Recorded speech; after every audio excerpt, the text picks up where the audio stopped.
Denny and me had a little scuffle. I was coming out the worst of it, as usual. So I pounded Denny on his sore leg. Never heard him scream like that before. He went down like a wet rag. We were outside his house and slapped each other about quite a bit.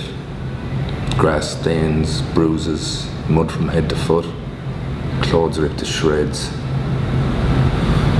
I saw the hole in his thigh through his torn pants. Whatever he'd done to his leg had gotten infected or worse. I tried to get him to go to the doctor, but he just took off in his car. The hospital people called right after that. Said Stewie had some complications, some clotting they needed to relieve, so they needed Denny and Connie down at the hospital immediately to discuss the procedure, the risks, and to sign a consent. With Denny gone, Connie asked me to go with her. That was the first night I kissed her. It was like all this stress had pushed us together. I don't know how else to say it.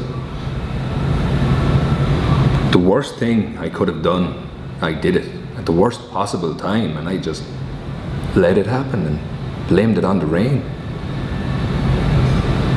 Everything was so oppressive and grey, but Connie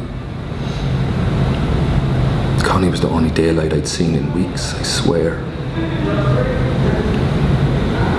I called everywhere looking for Denny, but no luck.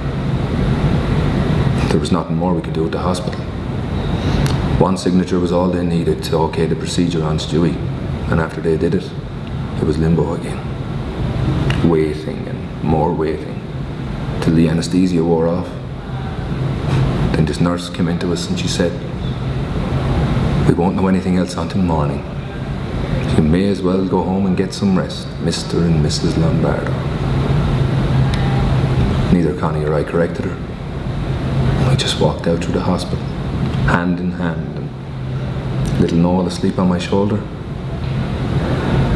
After we put Noel to bed, we kissed outside his closed door. The same place we first held each other. I didn't start it, she didn't start it.